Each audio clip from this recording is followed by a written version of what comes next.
Hi, True Avatars, and welcome to your weekly queer video game podcast. This is episode 72, and I am your host, Zoe Wild. I'm a transgender and bisexual woman, and my pronouns are she, her. So, this week, it's just me for the news. I'm sure you're probably getting used to hearing that at this point, because this year it's pretty much been a lot easier to record the news by myself. Not that I don't want the opinions of my guests, but A, scheduling is always a thing, and B, honestly, there's just been so much that if I had a guest, what usually takes anywhere from like 45 minutes to an hour to get through the the absolute barrage of news there's been every week, but that 45 minutes to an hour becomes anywhere from 90 minutes to 2 hours, and then I don't have time in the episode for a proper fleshed out segment. So hopefully news dies down, although I have this theory that I'm going to get to later that like things are just going to keep getting worse and busier. And anyway, I don't want to be too downtrodden. I really don't. But it's really hard when the gaming industry is in the state that it is in every single week. So anyway, we're going to get to that later. Don't worry. So it is just me for the news. And I am trying to catch up from all the news while I was gone on my trip. There has been still a bit of a backlog, but I think this week catches up with like 95% of it. There's a couple other articles that I've kind of put off, but they're not as pressing, and hopefully I'll get to them in the next couple weeks or so. But I might have a solution actually for the backlog of news. But that's a bridge I'm not ready to cross yet. I'm like debating a Patreon account where I do bonus episodes and stuff like that. But as it stands right now, I don't really have time to do a ton of bonus episodes.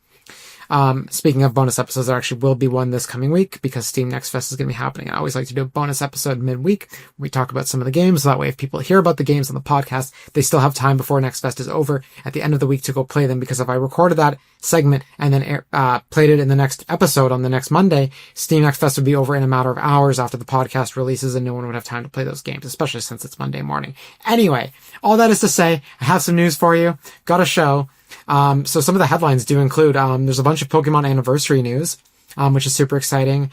Some Sonic movie news. Stardew Valley has been fixed on Switch 2. There's some queer game updates. There was an exciting queer indie game reveal. And admittedly, there's a whole bunch of not so great news, which I'm going to get into a little bit later. I'm also going to be talking about what I've been playing, which is unfortunately also not much, but in the second half, we will be discussing, we will be discussing the Discord age verification news. So, if that all sounds good to you, let's jump into it. But before we get into it specifically, I do have a few quick favors to ask of you, True Avatars, as I always do. If you like this podcast, please leave a comment, rating, or review on your preferred podcast platform. Spotify has ratings and comments, while Apple has reviews. Engagement like comments, ratings, and reviews helps to grow the podcast. And a happy, growing podcast means a happy podcast host who's forever happy and fulfilled that you enjoy listening to her show, which creates an infinite feedback loop of more podcast episodes and more growth and more happiness. So please go leave a comment, rating, or review. And if you're watching the video version on YouTube, please like this episode, leave a comment, and don't forget to hit the subscribe button, as well as the notification bell, so you're the first to know when a brand new video drops. Also, please follow True Avatars, a queer video game podcast, on social media. There are accounts on Blue Sky, Instagram, Twitter, Threads, Facebook, and TikTok at True Avatars, and you can also find the podcast on the official website, trueavatarspodcast.com, no spaces. And remember, this is a weekly queer video game podcast, so check in every week. I'm going to bring you news, interviews, and updated discussions that are relevant to queer gamers, so you have a safe space to check in on the world of gaming from a 2S LGBTQIA+ lens. Okay, so what have I been playing? Well, a few weeks ago, I guess maybe a month ago or so ago, I played the demo for Dragon Quest VII Reimagined. I think I talked about it a little bit on the show, and in fact, I think I actually did talk about it quite a bit. I finally got back from India this week, and the plan was to order a copy of Dragon Quest VII, and I had some Walmart gift cards. I'm not really thrilled to shop at Walmart. I do not like shopping there, but I had some Walmart gift cards. So I was like, okay, I'm going to use these small gift cards, add them up, and get the game for like 30 Canadian dollars. Sounds like a pretty sweet deal, right? So I order it, and the day comes it's supposed to arrive, and it's literally still preparing for shipment. And so I know the rigmarole here. Every time I order something, and I feel like it's way more than it should happen when this happens, but like I'm ordering something and it hasn't shipped yet, and you're just like, okay, what is the problem, right? So you're like, and I feel like too, like when you let these things sit, no one else is going to look at them, so you got to kind of go fight your own battles, so to speak. So anyway, after placing the order, I saw that it was still preparing for shipment. I went to Walmart's chat feature, and I thought I was being very polite, and I'm asking why the thing hasn't shipped yet, and they're like, well, we'll, escalate it, whatever, we don't really care. And then so I said I didn't really want to order from Walmart in the first place. Can you please cancel the order? I'd prefer to order from Amazon. And I got immediately hit with, please don't use inappropriate language. and then they ended the chat. So then I went into another chat with another person, and this person, for some reason, was insisting that I share my private information, so I didn't do that. And then the third person basically said that I chose to end the chat when the chat ended, and would not explain anything. Anyway, so not only did they escalated it, and they said I would hear back in 2 days. I didn't hear back in 2 days. Within a day, the order was canceled, and then a day later, they were like, we're looking into this, while dead naming me too, because it's an old account. So that was fun. So I didn't get the game. I was supposed to come Wednesday, and I was hoping to get some playtime in before the weekend, because, to be honest, I was really excited to play this. I really, really loved the demo for Dragon Quest VII Reimagined. First off, not only is the art style super cute, okay, like it's this little, like, toy-like, model-like, almost stop-motion-y, almost clay-like vibe to it. Not really, but it's just very cute, this very cute top-down look. But the story is really, really cool. So, maybe skip ahead like a minute or so if you don't want to hear this, because it's a tiny spoiler for the opening of the game. But, basically you start the game on a tiny island in the middle of the ocean, and as far as the people on the island know, there are no other islands, there's no other land masses, there's no other civilization outside of this island. So immediately you go searching on the island for clues and stuff like that, right? Like you're a kid and you know, you're just exploring, right? You always think there's something up. You got this imagination that runs wild. And so, you quickly discover another island through like this portal thing. And after you solve the problems on this island, the island appears in your version of the world. Like it basically gets reattached. And so I had this feeling when I was playing the game before this happened that the game was going to be about bringing the world back together. And I was like, that sounds like a really cool premise. And then that ended up being the case. And I think I did talk about this on one of the previous episodes, but I fell in love with it immediately. The battling is so much fun too. It took a while to get to the battling. I've heard this is one of the longer Dragon Quest games, and they've significantly condensed it down and added more battles at the beginning to kind of like ease you into it. And the game is apparently much shorter than before. Anyway, so I was really hoping to play more of it, because the demo kind of ends as you're about to go to the next island, which makes sense. Like, it's a demo. I didn't expect it to be 5.5 hours long, and it was. So it's just like, it surprised me that like it kind of ended mid-walk. I didn't like seem to an exact stopping point that was good, but anyway. So I've kind of been waiting like an entire month to play the game since I finished the demo. Anyway, of course, the game got canceled, so Thursday I ordered it from, again, not proud of this, but Amazon, because I wanted to play it right away. And then crap hit the fan Friday. I have not had time to play it. I did install it though and found out it's only an 8GB game. I got it on PS5, and I'm trying to figure out if it's an 8GB game, why is the Switch 2 version a game key cartridge? Which is a little disappointing, because I would have rather have it on Switch 2, but it looks really, so the way I'm playing it actually is, I still like these RPGs handheld. So what I've actually done was, I'm playing it remotely, through the PS Remote app off my PlayStation, and it's basically streaming the image from the PS5 rendering, which is gorgeous. So it does look better than the Switch 2 on any device that you play it on, which is really nice. So I was planning to play that, but I did see that Platform 8, the sequel to Exit 8, went on sale this week on Nintendo Switch, and so I picked that up. And for anyone who doesn't know about Exit 8, it's actually getting made into a movie, but it's this horror game where you basically are trying to get out of a Japanese, like a Tokyo subway station. But every time you turn a corner, you're still in the same hallway, and you can't escape. And, as you're going through these hallways, or this duplicate hallway, basically, you keep seeing the same things happen, but every once in a while something very small will be different. And they're called anomalies. And these anomalies can actually be very big or very small, but either way, if you catch an anomaly, you're supposed to turn back the other way. And it's your job to kind of suss out what's an anomaly and what's not. Some is obvious, like sometimes like the hallways will flood, or the vent will pop open or something, or a poster will be very obviously different, but sometimes there'll be something very subtle changed, or like the dude that always walks past you will like stare at you really creepy. Anyway, Exit 8, that's the first game. It's getting made into a movie, or it got made into a movie very recently. I think it just got released in Japan, or was about to release in Japan. I'm very excited to see it, because I think it's a very good premise, a very good template for a bigger horror movie. Anyway, the developer in 2024 made a sequel to Exit 8 called Platform 8. And basically, you are walking through subway cars, and of course it's always the same subway car that's repeated in the vein of the original game, but you're trying to walk through subway cars to get to the last subway car, and as you get through subway cars and progress, the readout on the side of the wall, like above the door, tells you which station you're approaching next. You're trying to get to Station 8. I don't know if it's Platform 8 or Station 8, but you're trying to make sure that the counter goes up to 8. The only thing is, I'm not really sure how the game functions, because it's not like, if you see an anomaly, turn back. the rules in each car are very different. Sometimes you're not supposed to look at the anomaly. Sometimes you're supposed to wait for the anomaly to pass. Sometimes like a message will appear on the floor and it will tell you what the rule is. And sometimes like there's an anomaly and you just don't know it and it resets back to 1. So I'm having a little trouble sussing it out, but it is significantly creepier. Like I actually couldn't finish this.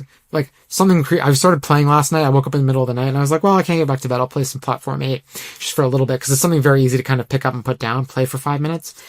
And when something creepy happened, I just like noped out. I just like closed the game. I was like, you know what? I literally can't do this right now. It is very horrifying. I didn't have that problem so much with Exit 8. Exit 8 felt more, psychological, whereas this feels like more like jump scares. There's a little bit of both in each, but this one feels a little more sinister, even though I'm not exactly sure about the gameplay loop. It is creeping me out significantly more. So if you've played Exit 8 or you haven't, you should definitely go try that out if you're into horror games. But if you've played Exit 8, pick up Platform 8, and it's on sale right now. So I don't know how long the sale's going to last. But it's only a $5 Canadian game anyway. So I was going to pick it up not on sale. It's just I don't have a lot of time to game anyway. But when I saw it went on sale, I was like, you know what? I'm going to pick this up for $4. So if you get a chance to play it, it's really, really good. Really, really scary. It's very basic, and I don't mean that in a mean way, but it's just like very simple game design. Like it's not too much to look at, but it's just enough to make it work. It's clearly using a lot of stock assets, or at least it seems that way. I don't know for sure that it is, but like a lot of the art, to be honest, I could even be wrong about that, but a lot of the subway art seems very stock-esque. And yeah, it's super creepy. So I've been playing that and was hoping to play Dragon Quest VII this week. I really wanted to play it.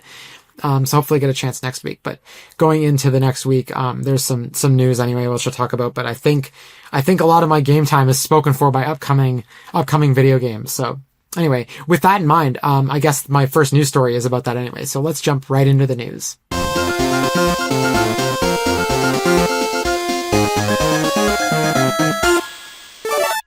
So if you're wondering what is going to take up a lot of my game time this week, I'm sure you can imagine already, because Pokemon's 30th anniversary is already in full swing, and it's not even till this Friday, but I think it leaked earlier on the eShop, so Pokemon just announced it right away. But Nintendo and the Pokemon Company announced that the Game Boy Advance remakes of Pokemon Red and Pokemon Blue, which are called Fire Red and Leaf Green, they remade green instead of blue, are coming to Nintendo Switch on Pokemon Day, which again is Friday, February 27th.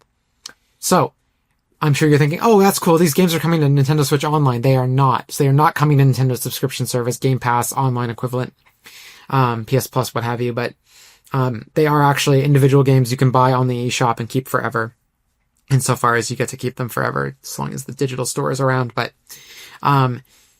anyway, that's what I'll be playing this week, I'm sure, when they release. But they are releasing at $20 US or 30 Canadian dollars. So they're not super cheap, and there's a lot of controversy around the price. Look, I'm not going to sit here and argue whether the prices are good or not. I think you should buy the things that make you happy and don't buy the things that are going to make you unhappy. Prices you can't afford or can't agree with. Vote with your wallet. If you want something and you can justify paying for it, go ahead. If you can't, then don't. Like, it's totally cool. Like, I don't judge either way. Just I ask that you be nice to people, no matter what decision they make. But anyway, this is still cheaper. That 30 Canadian dollars is still significantly cheaper than going on eBay or going to your local game store or wherever, on Facebook Marketplace, wherever you buy used games from. Those cartridges are going for 100 Canadian plus dollars at the absolute lowest if you get lucky. So I picked up Leaf Green version. So as a kid, I actually had Fire Red and Leaf Green. I was a lonely kid. I had all the Pokemon games because that's what I played. And so I know exactly what happened to my copy of Leaf Green. So when I was a kid, I lost my copy of Leaf Green for the first time. It turns out it was in a DS game case. You know how in DS game cases they had a slot for a DS card and a Game Boy Advance cartridge. I always put that. At some point I put the Leaf Green cartridge in one of those cases and forgot about it. My little brother found it for me one day. I was digging for it. I think the whole family was searching, and I found it. Well, in the late 2000s, I kind of fell out of video games for a while, especially I fell out of Pokemon, and I donated my GameCube, I donated all my GameCube games, and I donated most, not all, but most of my DS games, including a lot of my Pokemon ones. I think in either the diamond case or the pearl case, I left the Leaf Green cartridge in there. So I think it got donated. So I have my Fire Red cartridge, which I have been playing recently. Although the screen is small, admittedly. So I picked up, first off, I want to own the Leaf Green game again, but second off, I would like to play it again. But also, I'd like to play the game on a larger screen. So I picked it up, and it's $30. Like, you can't, I know that's not a cheap price for an old game, but also, given that, like, the cartridge is like $100+, I can justify that. So anyway, I am really excited to play Leaf Green again. I'm currently playing through Fire Red, and the only real problem I have is like, they're really nice games. Like, they hold up really well. There's a few things obviously that are different about these games that like they've since updated. Like, obviously the fairy type is not in the game. This physical special split, I'm not going to give any what that is. It's like basically Pokemon that have physical type. Anyway, it's really too much to explain, but there's a bunch of, let's just understand that there are a bunch of mechanical things they've updated in the game since, but I do think Fire Red and Leaf Green visually and mechanically hold up as well as any Pokemon game could. Significantly better, especially than Red and Blue, Yellow, Gold, Silver, and Crystal. The only thing I think is weird is that they're releasing Fire Red and Leaf Green before Ruby, Sapphire, and Emerald. I'm also really itching to play Ruby, and Emerald as well, but I'd like to play Ruby first and then do Emerald again, just like in the old days. Anyway, that's a lot of rambling to say that I'm very excited that Leaf Green is coming out. I'm glad that if they're gonna do it anyway, even if it's expensive, it is a game you can keep and it's not something on NSO. Yeah. So I'm just happy about that. It was nice to wake up to that news, honestly, because I was otherwise having a pretty brutal week, especially with work. So it was nice to see that news. And it was pretty much the only good news of that day anyway. Also, there was a tiny bit more good news that day, is that they announced that there will be a Pokemon Presents, which is the Pokemon version of a Nintendo Direct, State of Play, what have you, at 6 a.m. Pacific, 9 a.m. Eastern Time on the same day, Friday, February 27th. Should be to the surprise of no one. I'm just going to take a sip of water here, but anyone who's been following Pokemon even remotely could probably guess that there was going to be a Pokemon Presents, but it is nice that it is confirmed. During which time, I'm sure they will probably reveal some new Pokemon game. Who knows what it could be? It definitely doesn't seem like it's going to be Generation 10. But anyway, this podcast is going to have a big Pokemon 30th anniversary episode next week. We'll be talking about the news from the Pokemon Presents. We'll be talking about Fire Red and Leaf Green, I'm sure. Pokopia is about to come out. We'll be talking about that, I'm sure. And also, we'll just be talking about our Pokemon memories and also how queer the franchise really is. Meowth. Anyway. So, yeah, that's pretty much all the Pokemon stuff. There's also some Sonic movie news. It turns out that we learned that Kristen Bell is going to be voicing Amy. So for anyone who doesn't know, Kristen Bell is the voice of Anna, Elsa's sister from Frozen. She's also the lead in The Good Place, which is an amazing sitcom. You should definitely watch it if you haven't already. She also is Sarah Marshall in Forgetting Sarah Marshall, the Judd Apatow. I think he either produced or directed that, movie. And she's also, I'm pretty sure she plays Veronica Mars in Veronica Mars. So I'm not sure she's gonna fit Amy's voice. I don't know Amy that well. I'm not a big Sonic fan, but just imagining how she might speak, I don't hear Kristen Bell's voice coming from her mouth, but I also felt the same about Keanu Reeves as Shadow the Hedgehog and Idris Elba as Knuckles, and to be honest, those both turned out very well. So I'm not going to doubt the Sonic team at this point. I'm just going to let them do their thing.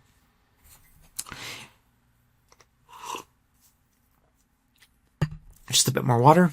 In that same article, which I think came from The Hollywood Reporter, they also dropped that some news about the live action actors that are going to be returning. And in the article, they wrote, the live action actors in the franchise are Jim Carrey as the villainous Dr. Robotnik, Lee Majdoub as Agent Stone, his loyal assistant, along with James Marsden and Tika Sumpter, who play Sonic's adopted family parental figures. Most are expected to return to reprise their parts, end quote. So does this mean Jim Carrey is going to be back? Because a known insider, Daniel RPK, did say that he's in talks, but he's also said multiple times in between Sonic movies that each one will be his last and that he's planning to retire. And the article does say that most are expected to return. And if I'm being honest with you, I don't see James Marsden or Tika Sumpter not returning. That would be strange because they play Sonic's parents, so it'd be weird not to have one or both of them in the movie. So I don't think those are the actors who are not part of the most. So then that leaves Jim Carrey and Lee Majdoub, and they kind of play a duo together as well. And Lee Majdoub has never really said anything about not returning. He's kind of been in every movie as well as Agent Stone. So my guess would be Jim Carrey's not coming back, but if most are expected to return, you've got to guess that it's either Jim Carrey or Agent Stone, not both. So I guess we'll see how it shakes out. I hope all four of them come back because I think they all form a wonderful human cast alongside all the Sonic characters. So, I mean, these movies aren't like mind-blowingly like shocking, epic, big budget like films, but these are really just good, solid family fun movies. Like I've enjoyed every single one as its own thing, not expecting too much more from it. And there's always a nice little tease at the end of each movie for the next one. So, I'm excited to see this one. I hope, I almost called her Sarah Marshall. I hope Kristen Bell kills it as Amy, and I hope everyone comes back. Like it's just a good, solid, fun, wholesome franchise. Okay, so, all right, we have some bad news now, or weird news, I guess, in this case, but I have a nuanced take about it, so I feel like most people, I'm gonna, like, jut off from the discourse a little bit. So, I'm sure most people have heard at this point, but Yakuza Kiwami 3, the remake of Yakuza 3, has removed a pro-trans storyline. Kiwami 3 cut 89 sub-stories, which is basically side content, from the original game. One of those stories featured a trans woman, and this story was cut from the Western version of the original game that released back in 2009. So, when it released in the West, the pro-trans storyline was removed. The remastered version of... So this is getting confusing. There's Yakuza 3, there's Yakuza 3 Remastered, and there's Yakuza Kiwami 3. Anyway, okay. So Yakuza... And we're only talking about the Western releases for the first two games. The Japanese versions were not censored in any way until Kiwami 3. If you're still with me so far, this is a little confusing. Yakuza 3 releases in 2009 in the West. It cuts the trans storyline. However, there are several transphobic storylines that are included in the game that are not cut. The remastered version comes out 10 years later in 2019, and they reinstate the pro-trans storyline and cut the transphobic storylines. There's a transphobic side character that appears in, I think, a couple storylines, or at least one. Those storylines were cut, so was the character. But the trans woman and the pro-trans storyline was included. Well, the remake, Kiwami 3, released a couple weeks ago, I want to say now at this point. And from reviews, it turns out they cut the pro-trans storyline.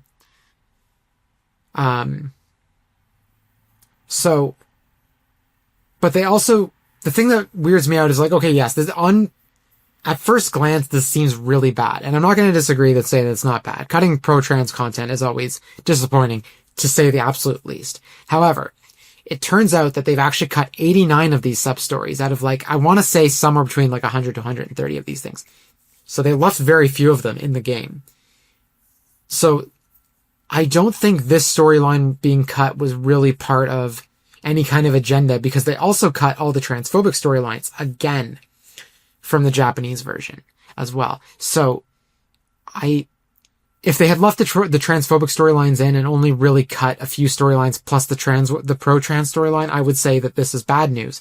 But I really think this is more of like not an agenda, but more so a budget thing. Like maybe, but development was bloated, maybe development was too costly, maybe it was both, maybe it was neither. Maybe they just wanted to, for the sake of the story, just like streamline things. I'm not sure what the reason was for making the game the way it was, but they did cut 89 sub-stories. And they also did cut a fan favorite one called Cafe Alps, I think it's called. So, like, I can't see them intentionally cutting the trans woman storyline out of transphobia. I think it was more out of like, we're cutting a bunch of ones and we're cutting ones fans like too. So they cut transphobic ones, they cut pro-trans ones, they cut a fan favorite storyline that had to do with nothing to do with trans people. So I really don't think it has to do with RGG and Sega being transphobic. I think it just has to do with RGG and Sega being cheap as F. So yeah, that's my take on that. Let me know if you disagree down in the comments, or if you've heard other news, or if you have a different take. I would love to know your thoughts on this. So if you're still going to play Kiwami 3, because it is also really hard now to find the original remastered game. I think you have to buy it as part of a bundle with a bunch of other games. And I think that's the only way to get it, which is unfortunate because that's 89 sub-stories locked behind a weird paywall. So, okay. Some good news though. Let me just take a quick swig of water here. Oh, she is monologuing today. Okay. So, Stardew Valley, a few weeks ago, I reported that the Nintendo Switch 2 edition of Stardew Valley, when it released, it came with some bugs, which including eating unrelated inventory items by accident while crafting. So, if you're in North America, these bugs are now fixed. You should be good to go simply by updating your Switch 2 game to the latest version, and you're set. If you're wondering why North America only, the European and Japanese versions of the Switch 2 edition or version, whatever you want to call it, have not actually launched in those regions because of that bug. They just delayed them. So again, that version, no version of the Switch 2 version has launched, but when they come out in a few weeks, supposedly, that's what Concerned Ape is saying, it should be bug-free. You hope anyway. I'm not sure if... It seems like every time they update Stardew and fix one bug, they introduce another one. But that's just game development at this point, I think. So that's version 1.6, though, still. That's on the Switch 2 version. Also teased is version 1.7, which will apparently include 2 new marriage candidates. Concerned Ape did not say who these new love interests were, but we're going to find out on February 26th, which is the game's 10th anniversary. And can I just say, I cannot believe the game is already 10 years old. Where did the time go? You know that meme with Matt Damon from Saving Private Ryan where he goes from young to really old? It's a transition in the movie, but it's used as a meme now. That's how it feels sometimes, reading that another anniversary is coming up. And this is a year full of anniversaries. Seems like everything came out in either 86, 96, 2006, or 2016. Like games, just lots of game series released in those years. So buckle up for a year of anniversaries, people. Speaking of issues on Switch 2 versions, Skyrim's Switch 2 version has also received an update. So, again, back when Skyrim launched on Switch 2, there were performance issues. I believe I reported on it, but I'm not 100% sure.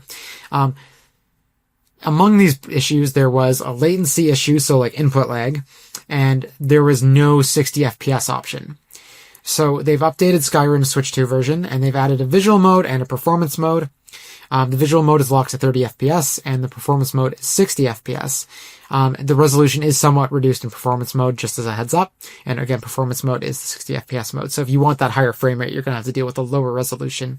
Still looked okay to me, but might still bother some people. I remember when I was playing Final Fantasy VII Rebirth, the very first time I ever decided, the very first time I had to pick between 60 FPS and 30 FPS because it felt noticeable was because I had just finished Final Fantasy VII Remake, which was 60 FPS, like by default. So going into Rebirth, it was set to 30 with a higher resolution. I think it was like 1440p or 4K or what have you. And I was like, it looks really nice, but it feels really stuttery. Like the 30 FPS was just getting to me. Usually 30 FPS does not bother me, but because I just played Remake at 60, I was like, no, this Final Fantasy 7 Part 2 needs to be at 60 as well. So I did downgrade the resolution to a lower resolution to get that 60 FPS, and I did notice the resolution was a bit muddy, and I just had to get used to it because I really needed the 60 FPS for that. So that might be a case for you with Skyrim on Switch 2 if you're planning to play it there. They did also fix a bunch of issues, and that does include the input lag issue, so it should be a lot better now. If you're going to play that, or if you have played it and it does run well, let me know in the comments as well, because I'm kind of curious. I've never played Skyrim. At some point, I plan to get to it. And to be honest, I was about to jump in back in December, January, whenever they launched the Switch 2 version, and then I saw that it didn't even have 60 FPS mode, and I was like, well, that does sound like something I would like for Skyrim, because it seems like the kind of game I would want it. Usually, again, 30 FPS doesn't bother me, but I think Rebirth did something to me where suddenly now I need 60 FPS when I have that option, so. Okay, so I have also some Tomodachi Life news. For Living the Dream, the new Switch game that's coming out. We talked about it in episode, I want to say 70? The episode is called Tomodachi. Tomodachi Life has become Homodachi Life. So if you want to find that episode, go back to listen to that. But something that came out after we recorded, that I haven't had a chance to talk about is that, according to GameXplain and a Japanese website, there's going to be no online communication, which includes no image sharing features, which was a big part of the first game, and no sharing of Miis or items online. So in the previous game, you would be able to share Miis, the items that you make, because you can make items from scratch, as we talked about in the episode. And you would also be able to just like upload images or share images, or at least on Switch 2, you're supposed to be able to share images from any game, but they're taking those features away. And I have to guess because it's probably because you can make offensive content with the Miis and with the images, and with the items. And so Nintendo is probably just trying to avoid a PR headache or a ratings board headache by not allowing these features to exist in the way they did in the previous game. So that's unfortunate. I get it. I think it is going to kill some of the buzz around the game, unfortunately, because part of the excitement about this game is the social aspect. It's like going and showing your friends, look, I made this Mii based on this person, or look, I made this cool item and you can have it, or oh, look at this funny image or video that I took of this person dating this other person. It's kind of like the whole vibe of the game. It's like you want to interact with your friends that way. So it's a little disappointing that it's not going to have any online features, unfortunately, but it still looks really fun. And I still think there's going to be workarounds for a lot of these things, just not all of them. I hope there is still a way to share me's somehow. I think that's kind of the one that I really want. So I guess we'll see. Destiny 2's expansion has been delayed. I'm not really sure how many people still play Destiny 2. It must have some kind of fan base, but I'm not a Destiny 2 player, so I'm going to do my best here. The next expansion, Shadow and Order, has been delayed until June 9th. I read that it was actually a few weeks away from release before it got delayed, which is disappointing, obviously, but probably for the better. They wrote, this update is being changed and expanded to include sizable quality of life updates, and as a result, will also be renamed. They did not say what the new name will be. Okay. So, I'm going to take a swig of water here, but there's like a barrage of like really disappointing news. And I try to keep this as a wholesome podcast, but it's also kind of a woke podcast, so I think it's important to talk about this stuff. Sorry for the slurp there. Not sure if the audio filter will catch that, but the RAM or memory shortage is in the tech industry is starting to have larger impacts. So the Steam Deck, this might seem like a small thing, but the Steam Deck is officially out of stock in North America. It has not returned into stock. This rarely happens. It has happened, but it's very rare and it doesn't usually last for very long. Usually the Steam Deck comes back in stock pretty quickly, but it seems like the RAM shortage is the issue this time. And another source, this time it's Bloomberg, is claiming that the PS6 is going to be delayed to 2028 and 2029. As well, Nintendo and Apple may also raise prices or have a smaller supply to offer their consumers. So it is starting to get pretty brutal out there. Also getting brutal is the AI situation. So it is encroaching further into gaming, unfortunately. So this dropped literally like a day ago. Xbox's lead, Phil Spencer, I'm sure you know him, is retiring. And the person replacing him is Microsoft's Asha Sharma, who until now was in charge of core AI at Microsoft. So her job was, quote, leading the product portfolio for AI models, apps, agents, responsible AI, and developer tools for customers worldwide, end quote. So that's pretty brutal. We're going to kind of come back to all of this, but it's not a good sign that they're replacing Xbox's lead with someone who was in charge of AI before, especially as Microsoft has, I think, laid people off and said that they're trying to get people to move into using more AI from the people who are left. I'm not 100% certain. There have been so many companies that have been laying people off in favor of AI that I'm not sure if that one was Microsoft, but I know they did lay off a lot of people last year, like a lot of people. And it would not surprise me if they haven't said that, but if they are at least planning to replace a lot of these layoffs with AI. Meanwhile, video game company share prices dipped as Google launched Project Genie, which is basically an AI that lets you generate game worlds from written prompts or images.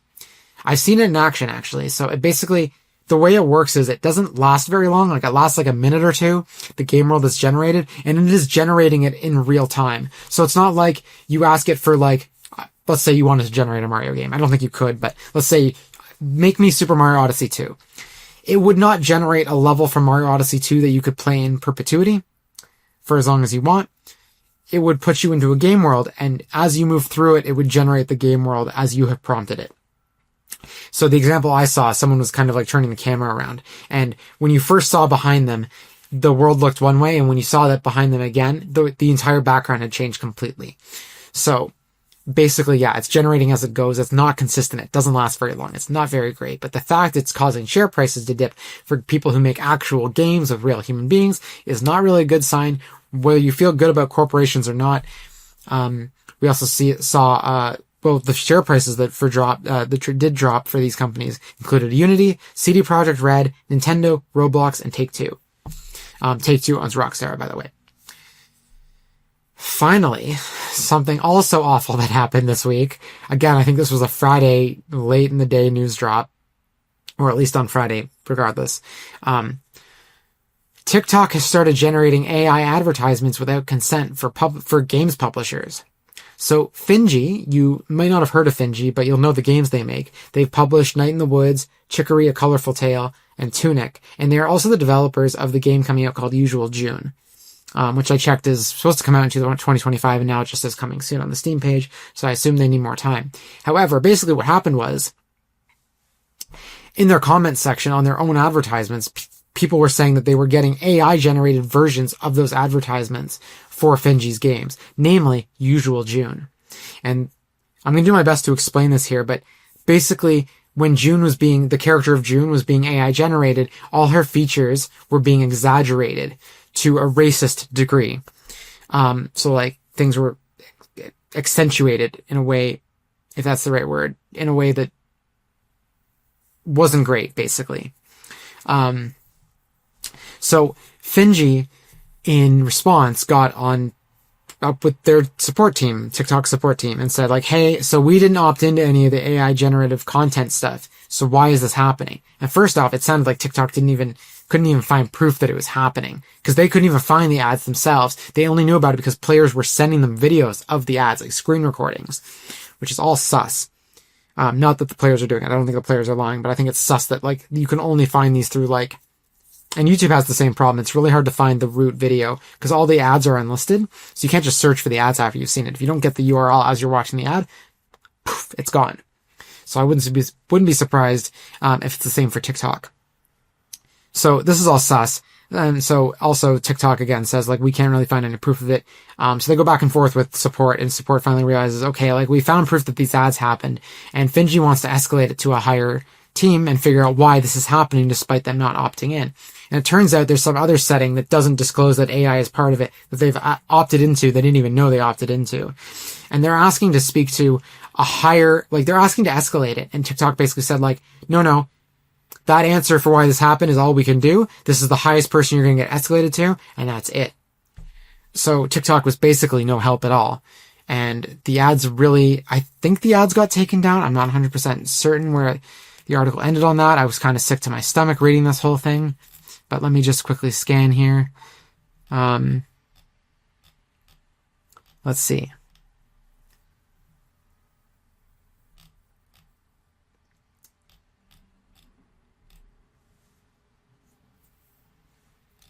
I actually don't see any proof that it got taken down. Even if it did get taken down, the fact that it happened in the first place and there's really no guarantee that it won't happen again is really, really suspicious. So anyway, it's possible there's AI content of all kinds of people who've made TikTok content on TikTok specifically. So maybe just be careful out there. Speaking of AI, there have been layoffs this week. So Midsummer Studios, a relatively new studio from I think 2024, they were working on an AI-driven life sim game, is canceling that game and closing their studio. No word on how many employees are losing their jobs, but LinkedIn says anywhere from 11 to 50 people are losing their jobs. So this game used AI-generated stories, and it was seemingly replacing the human-made work with AI-generated work. Like the company was replacing the user-generated work with AI-generated work. But this has not been confirmed, just speculated. But basically, though, if that's true, if your game is replacing human-made content with AI-generated content, and that's not even saving enough cost to keep your studio in good standing and above in the black and keeping your game funded, then what are you even doing? Like, your project is definitely doomed to fail if you can't fund it even with AI. And I'm not saying you should use AI, but like AI is supposed to be the cheapest option. And if you can't keep the lights on even with the cheapest option, your project is doomed to fail. And I won't even call that karma, to be honest. There are also more layoffs this week, because of course there were. I got to Wednesday or Thursday this week thinking like, there hasn't been a lot of news this week. I bet you crap is going to hit the fan on Friday. And sure enough, it did. Ubisoft is laying off around 40 employees in Toronto, my hometown. I've been by the Ubisoft offices a lot in my life. I used to live near them. So they're laying off 40 people, which is a lot of people, as I don't think it's close to the whole studio, but it's still a lot of people. So I hope all those local Torontonians, game developers land on their feet. Additionally, Sony is shutting down Blue Point Games 5 years after they bought them. They literally bought them in 2021. So roughly 70 employees have been laid off. After Sony bought them in 2021, they asked them to develop a live service God of War game, which was canceled last year. So I'm not sure For anyone who doesn't know, Bluepoint Games is known for developing the remake of Demon's Souls and the remake of Shadow of the Colossus. Both well done remakes. I've played some of Shadow of the Colossus. I have not played Demon's Souls, but from everything I've heard about both games, they're very faithful remakes for the most part. And also high budget, great, very polished. So I'm not sure why you would buy, as a company, if I was at a studio, like an executive, why I would buy a company known for faithfully remaking single-player games and then task them with making a brand new multiplayer online game and then shut them down when that game doesn't work out. Make it make sense. Please. And Herman Hulst, I can't remember his title, to be honest, and I don't honestly care at this point because he's a bit of a dick, and that's putting it mildly. Maybe I shouldn't say that on a games podcast, but I'm like nobody, right? So like, who cares? Also, he just shut down a studio after buying them and forcing them to make a game they weren't qualified to make, and then punished them for making that game not work. So like, why aren't they remaking other Sony games? I thought that's why they were purchased. But anyway, Herman Hulst wrote in an email that leaked, "We're operating in an increasingly challenging industry environment. Rising development costs, slowed industry growth, changing player behavior, and broader economic headwinds are making it harder to build games sustainably." My own note here, that's all true, by the way. And he keeps going. "To navigate this reality, we need to continue adapting and evolving. We've taken a close look at our business to ensure we're delivering today while still well positioned for the future. And as a result, we will be closing Bluepoint Games in March. This decision was not made lightly. Bluepoint Games is an incredibly talented team, and their technical expertise has delivered exceptional experiences for the PlayStation community. I want to thank everyone at Bluepoint for their creativity, craftsmanship, and commitment to quality. A commitment to quality. Where possible, we will find work opportunities for some impacted employees within our global network of studios." Where possible. Sure, that's very, very reassuring, Herman. But a talented studio that delivers exceptional experiences that needs to be shut down, I don't understand. I legitimately do not understand. And so, I said I wasn't going to be too negative, but I kind of hope, I want to rant a bit, because I really feel like the games industry, especially in the last 6 months, it just like keeps snowballing and getting worse and worse and worse. Both as someone, if you're in the industry, it's getting bad. If you're a player, it's getting bad. Like, if you're on both sides of it, it's getting bad, right? And even for journalists too. Like, I consider them, in the industry, not a player, so much so, but they're kind of in both worlds. But it's really, video games are going to hell in a handbasket. And I don't want a crash to happen. I don't think a crash should happen, but I think it's possible a crash of some sort is going to happen because, first off, the industry is becoming unsustainable for a variety of reasons. AI is coming. Games are expensive. Games are taking a long time to make. They take a lot of people to make, and a lot of games are not getting their return on investment. So that's unsustainability. That's the first thing. Second off, there's the RAM shortage, which we also talked about. That's going to make video games themselves expensive to purchase. Like, first off, as games costs go up, games are going to cost more money. The consoles, the hardware is also going to cost more money because the RAM shortage is going to either cause prices to skyrocket or for consoles to become harder to come by, or both, right? So, in the 2008, 2009 recession, whenever that happened about 20 years ago, the entertainment industry, especially video games, was largely unaffected. People were still buying games, playing games, games were still being made. People still needed their entertainment. In a previous podcast episode, I talked about how November had the lowest console sales in 30 years since they started tracking console sales, which is even though Nintendo had a really good year last year, like, that's still sus, right? Could they have had a better year? Could PlayStation have had a better year? Why are console sales faltering? It's because they're expensive. It's getting too expensive to buy games. It's getting too expensive to buy hardware. It's getting too expensive as a hobby, as something like as entertainment, right? And if you think about it too, like, the cost of living is really getting worse. Tariffs, just everything just inflating very quickly. The pandemic caused a lot of problems. So like, if the cost of living is going up, people aren't going to have a lot of money to spend on video games. And the money that they do have to spend on video games is going to go significantly less far than it did before because everything is going to be significantly more expensive. Game prices are going up. GTA 6 might even cost $100. And I'm sure people will buy that, but they probably won't spend any more money on any more games that year. And then a lot of games studios are shutting down. Like, how sustainable is the industry? Is the industry going to crash? And if the industry is already doing poorly because of the current state of things. If people are spending less money on hardware, less money on games, that means even more layoffs, even more closures. I just think like it's a snowball effect that's continually getting worse, and I don't see a positive end in sight for it. I'm not hoping that this is going to happen. I do hope that somehow, some way, that benefits everybody, by the way, that this all corrects itself somehow. I'm really hopeful. I'm not an economist. I don't know how that would work. I don't know how that's going to happen. But I just don't see how people can justify spending money on games, money they don't have, on things that are getting much more expensive, which is, again, the industry is already suffering from games taking too long to make. They're too costly to make. Studios are closing. AI is coming. People don't want to play AI-made games. So I just don't see an end to this that doesn't end with some kind of crash. And hopefully it's a crash like the one in the 80s, the one famous for the ET, all the cartridges got buried in a sinkhole, or a landfill, not a sinkhole, a landfill. Where the industry course corrects itself somehow. But again, the only reason the industry kind of rebounded in the 80s was because Nintendo was largely unaffected by that crash, and they waited a couple years to launch the NES in America and Canada and in the West in general. And then suddenly the industry bounced back there because Nintendo was successful. The games were quality games. You always knew you were getting something good with those games, and the industry slowly kind of rebuilt from there. And then other consoles showed up after the fact. I don't know that happens again. I do think if anyone is going to survive the crash, it will be Nintendo this time. But fortunately, Nintendo won't be some new novelty that shows up. And also, I think Nintendo is at risk of also suffering from this crash a little bit more than ever before, because also the Switch 2 might get a price increase this year. Who knows, right? But it's already so expensive to buy Nintendo Switch 2. I don't know. Very few of my friends, especially ones on the podcast, very few of them have a Nintendo Switch 2 or are planning to get a Switch 2.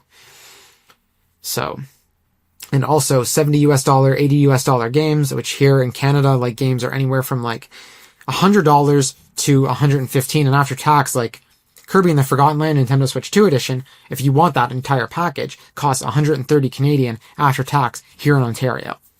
So I just don't see how someone can spend that much on a game. And if GTA 6 does end up being $100 US, in Canada, it's going to be anywhere from 140 to 150 Canadian by the time it comes out. Which again, I think people will pay that. I think it's GTA 6 and it will do gangbusters, but I do think that might be the only game people buy for a long time. Because especially since it's going to be a game that will last a long time anyway. There's going to be a ton of content in it. It's going to be quality content, whether you agree with that or not. It will be detailed and full and rich, even if it's offensive content. And also it's going to have the live service aspect to it, right? Like the GTA Online of it all, which is going to last decades. So, and they won't make another GTA for a long time, so it's going to keep selling anyway. People are just going to keep playing it. And if I would have spent $150 on the game, yeah, I wouldn't want to spend another $100 on a different game so soon after.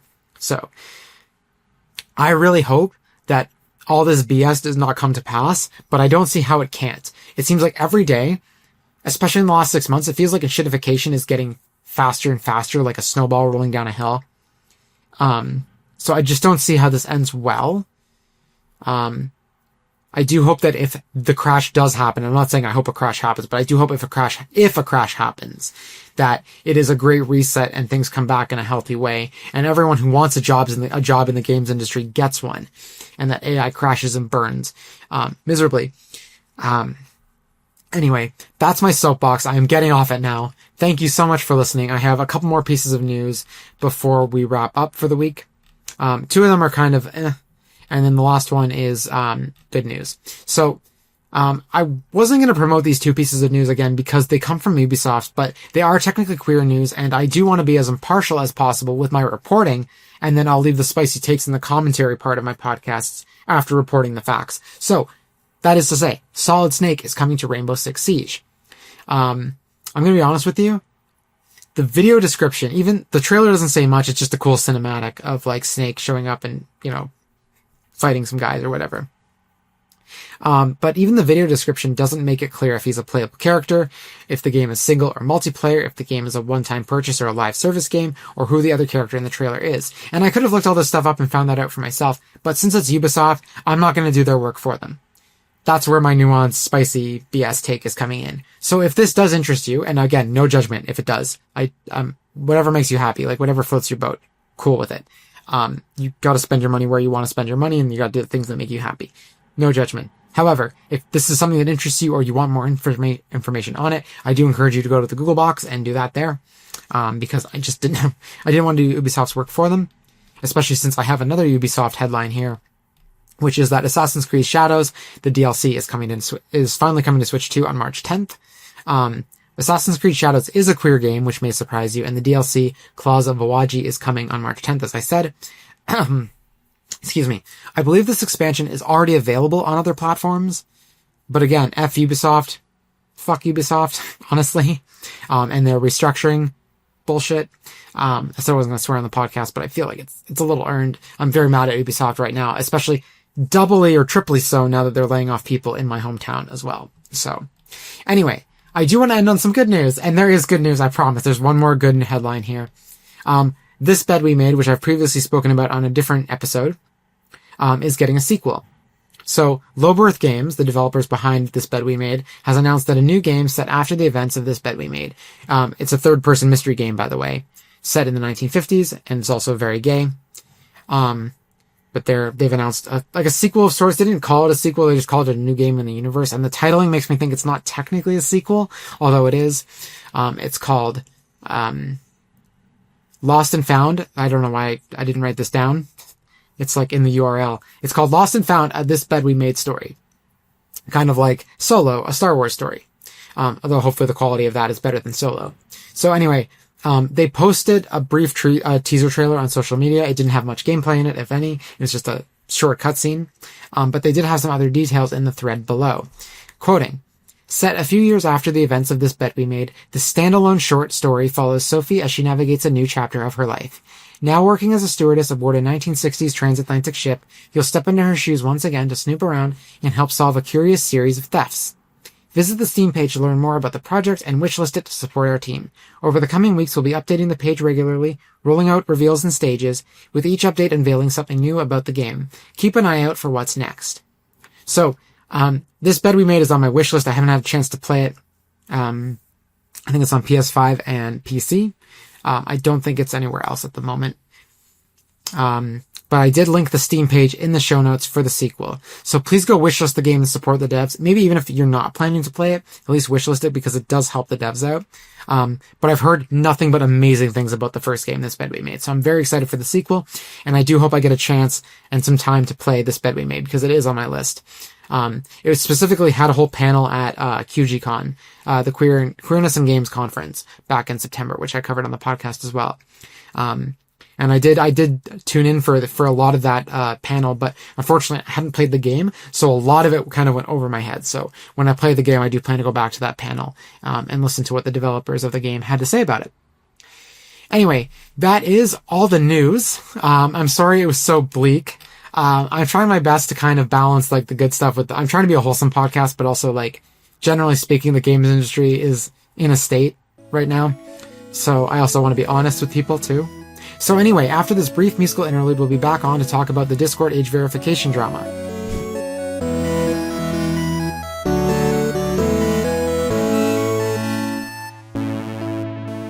Hi True Avatars, and welcome back from the break. Joining me is Devona. Devona is a streamer who goes by the handle HellDevo on Twitch. Devona's pronouns are they, them. Hi Devona, how are you? Hey, I'm doing pretty good, and I'm enjoying the weekend as usual. Just got off stream yesterday and here to talk about whatever we got. Yeah, I'm a little too bubbly for the actual subject matter we're about to be talking about. Yeah. So if anyone's jumping into the podcast at this point, and just for context anyway, we're going to be talking about the Discord age verification drama. Drama is putting it mildly. It's much more than drama, but yeah, I'm sure at this point it's like been 2 weeks. Everyone's heard of this by now, but Devona, maybe you want to fill people in on like what exactly happened? So for what I'm familiar with is that Discord, like many streaming platforms, is changing to require perhaps.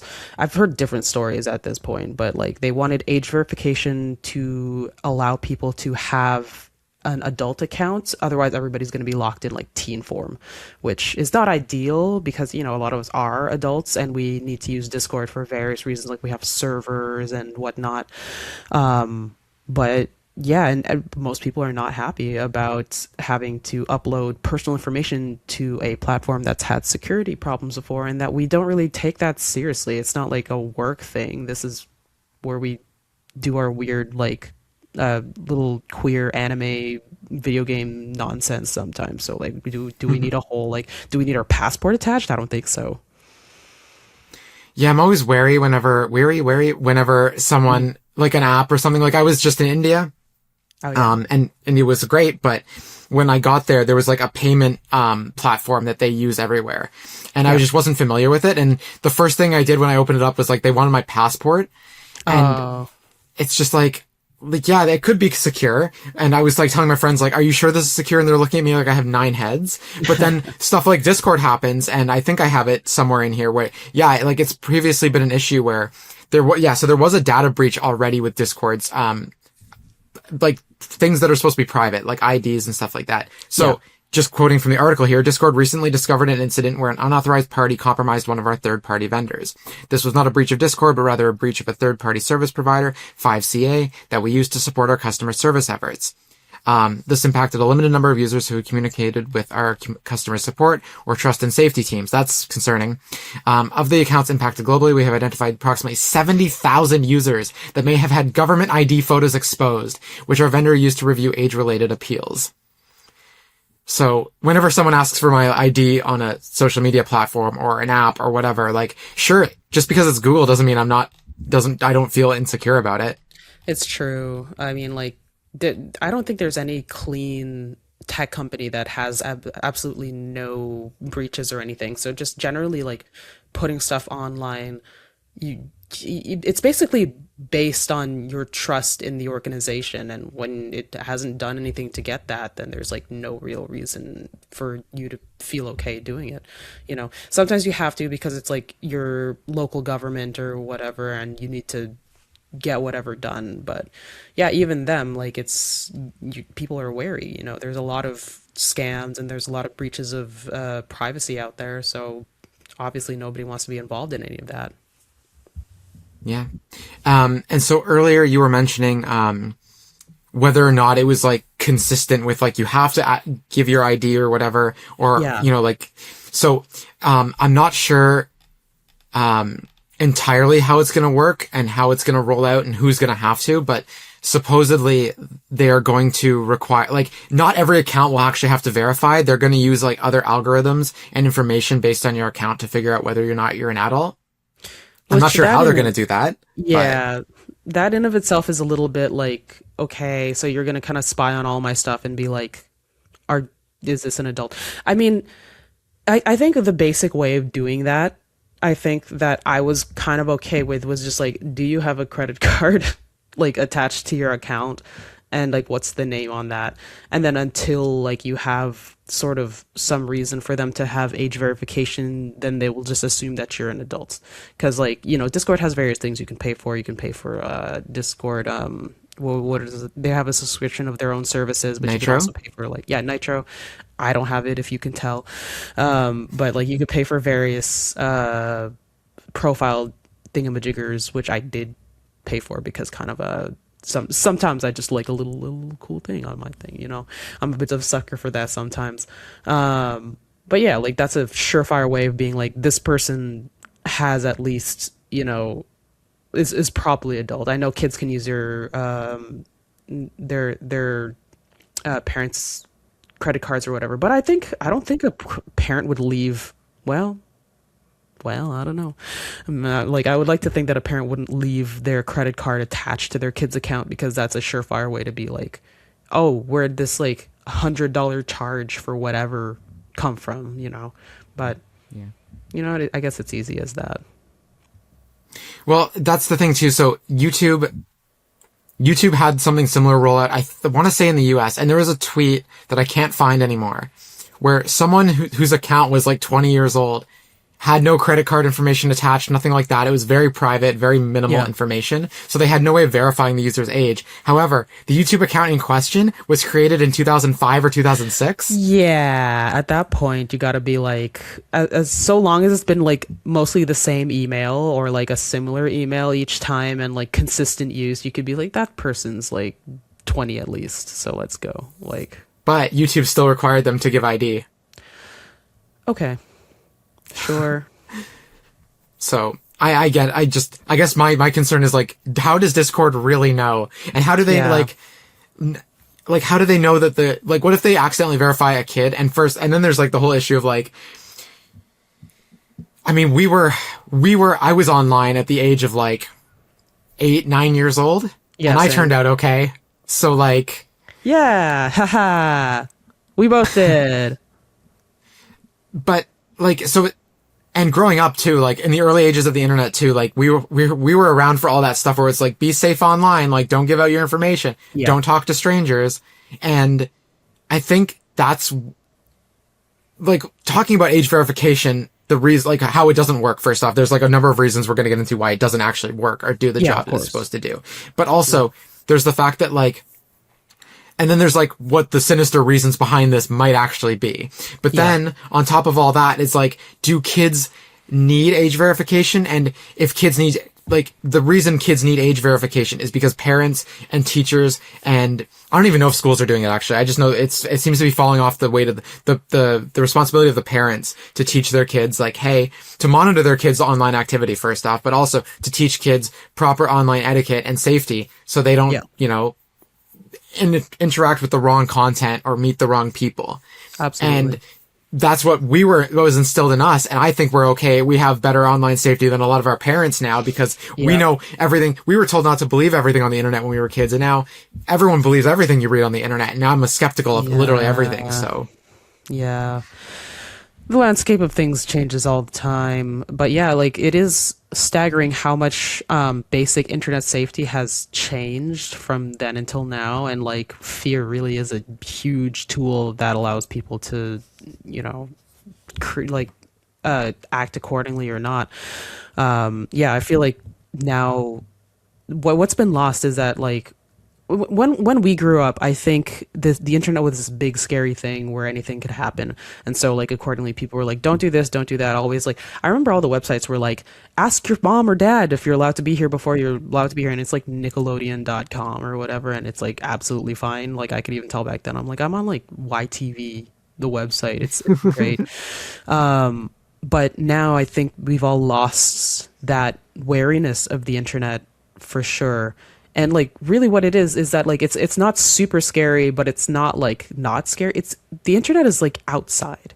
I think we all kind of forgot that it's like being outside because it's inside. It seems like you have a lot of control, but it really is like being outside. Like you can be fine if you're in familiar places, but yeah, there is that like 1% chance that something unfamiliar could come to you in those familiar places, or you could wander somewhere unsafe and stuff like that. Like parents wouldn't be like, my kids aren't allowed outside, but they would definitely like teach them, how to be wary of strangers and where to go if you're in trouble and things like that. So that needs to be brought back for the internet age, definitely, and have people just have that in mind, not just for their kids, but also for themselves. Yeah. And then there's like the whole argument, like where does this, I'm surprised where this age verification stuff came from in the first place. And I have a conspiracy theory that's probably right. But again, it's a conspiracy theory, but like that maybe this is actually just something sinister to get our information online so they can use our information for whatever purposes they want to use it for, whether that's selling us more stuff or I know that there's been, I just added an article to the show notes. We were talking about it before recording. This comes from PC Gamer. Security researchers claim that Persona, the provider behind Discord's UK age verification experiment. So before we get into that, actually, let's jump back a bit because there's some context here.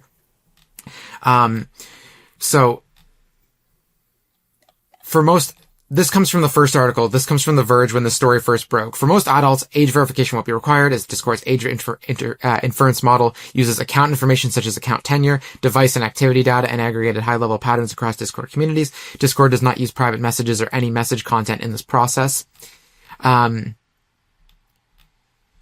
So then it came out that there are ties to Peter Thiel. For anyone who doesn't know Peter Thiel, I really didn't know who this person was, but he's kind of behind a lot of the tech stuff for the last 20, 25 years.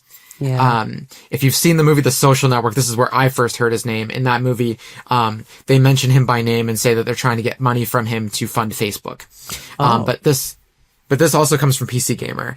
The company has informed some users in the UK that they may be part of an experiment with Persona. Not the video game Persona, Persona 5 Royal, none of that stuff. This is a different thing entirely. An age verification vendor whose investors include Peter Thiel, co-founder of ICE's premier surveillance provider, Palantir. Those two names are going to come back up a couple of times in this conversation. Persona, because that's the vendor that Discord is using, but Persona has ties to Palantir, which is Peter Thiel's company, which is also a surveillance service. Yeah.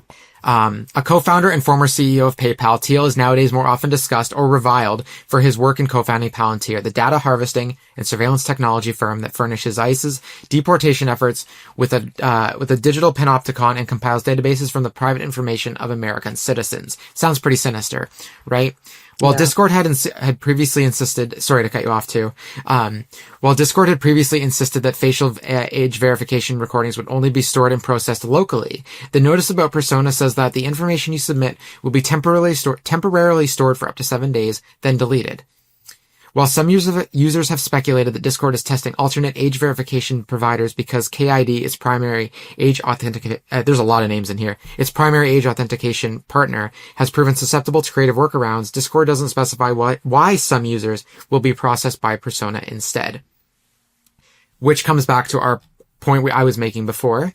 So, security researchers, again, this also comes from PC Gamer. Security researchers claim Persona, the provider behind Discord's UK age verification experiment, performs 269 individual verification checks on user data, including those for terrorism and espionage.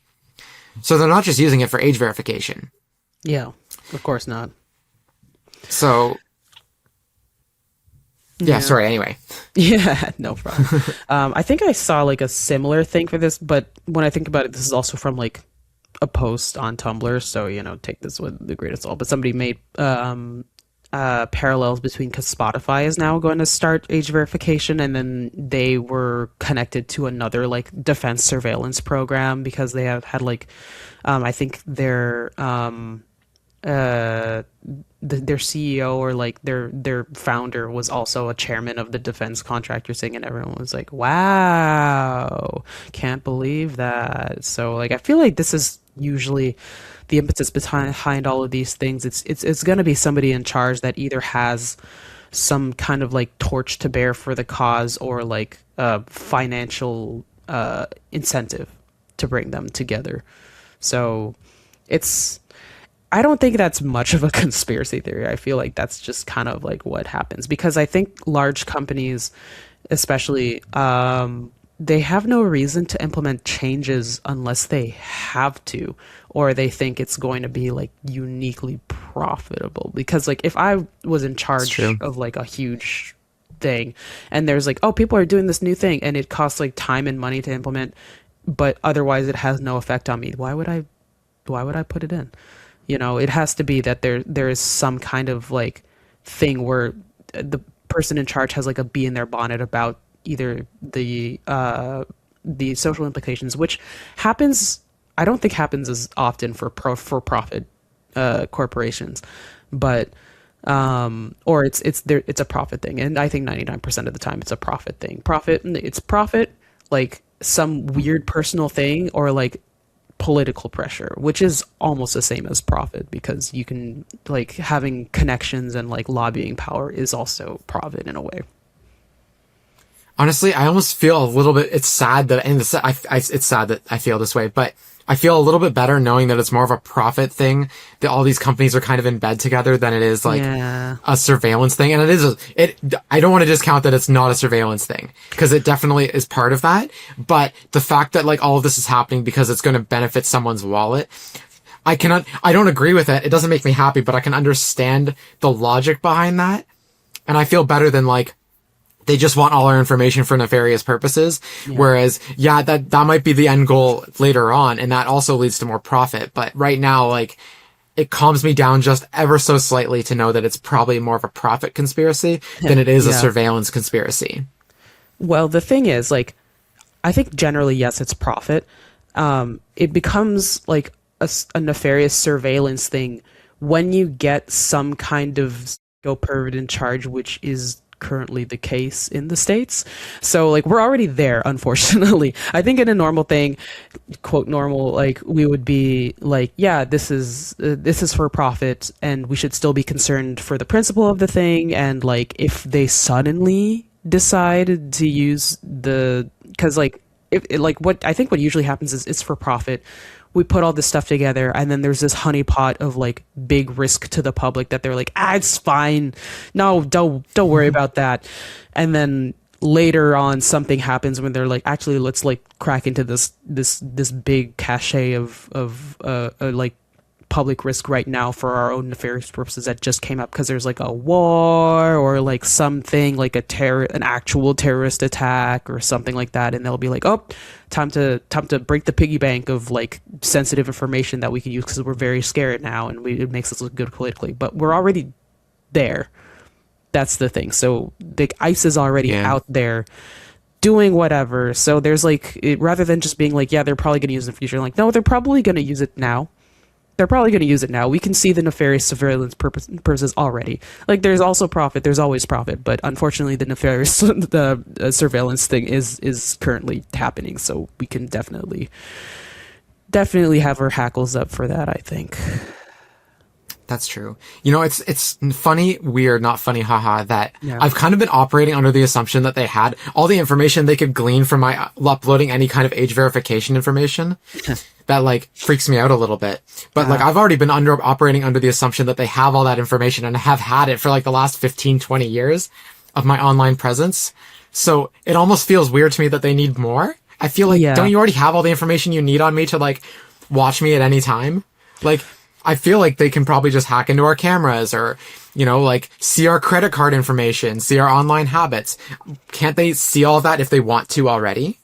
Well, and again, that's a hypothetical. I don't know if I'm not expecting you to have like data to back that up, but that's just been my own paranoid feelings on the matter. Is like, I've kind of already been operating under that assumption, is that they could just see everything and know everything that I'm doing.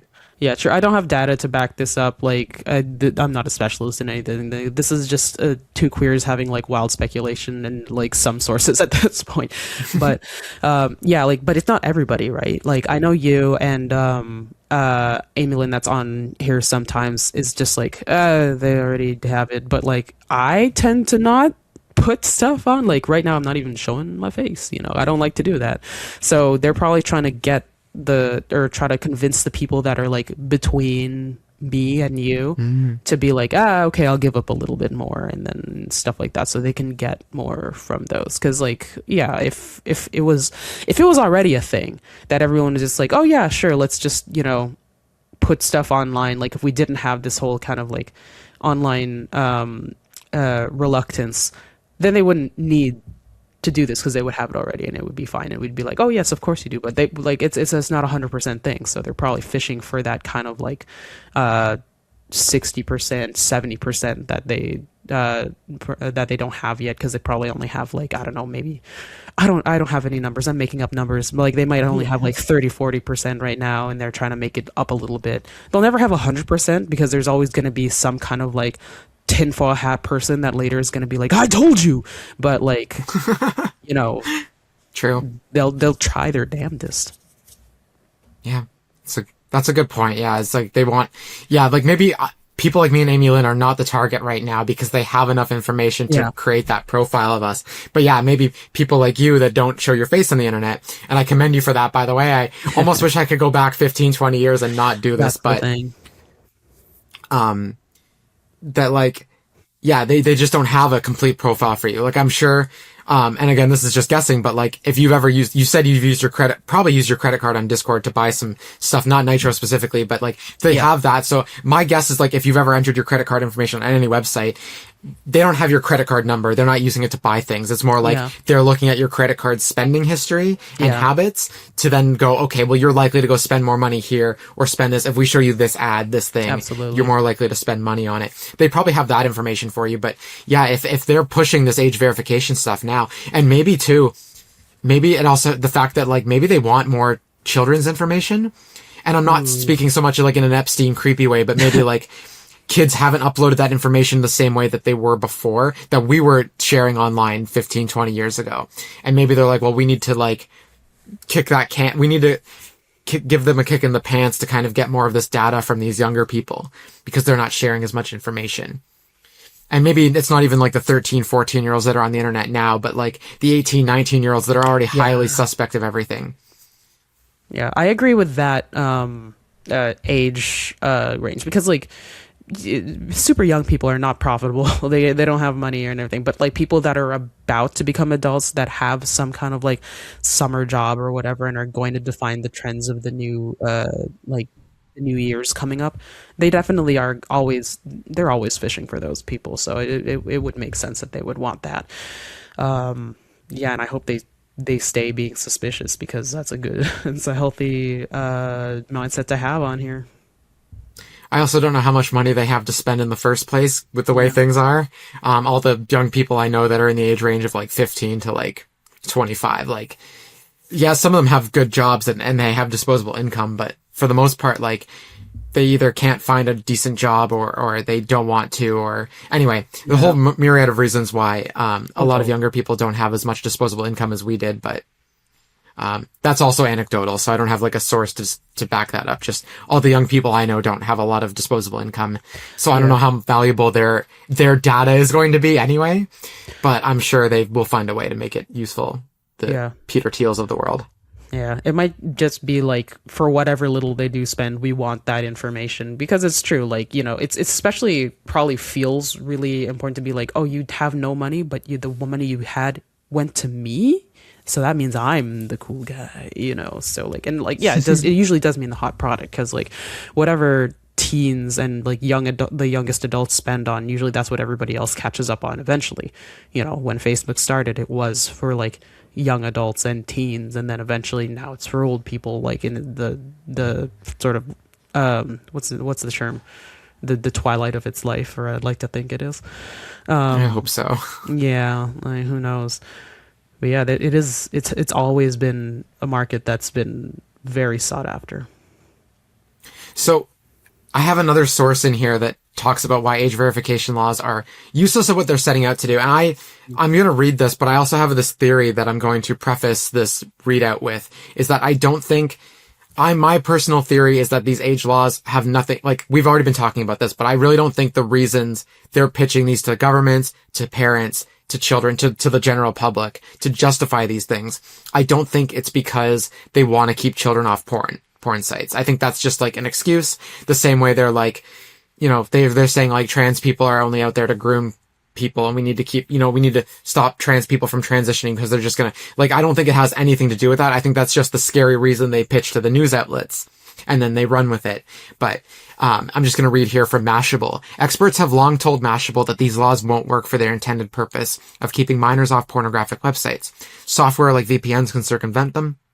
Users can simply visit websites that don't comply with the laws. There are also privacy and security concerns associated with these laws, such as the inability to browse legal content anonymously and inputting personal data into a third-party system that may be vulnerable to hacking. Still, lawmakers have introduced and passed age verification laws in many states and countries.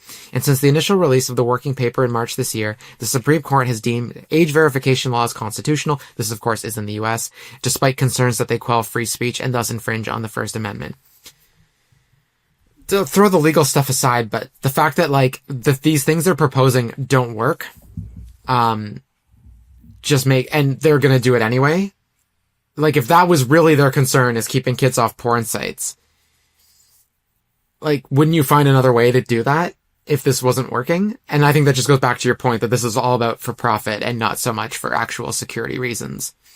Yeah, absolutely. Like, we've had decades and decades of centuries of young people trying their damnedest to get a look at a boob. Like that's an age-old, time-old thing that's never gonna change. There will always be ways around it. Like right now, like Twitter X, you could just go on there and find it, and like somehow that lawless place is just like it's fine. I mean, like I think there are things where it's like you have to have an account to look at certain things. I don't know, but I haven't been on in like a long time.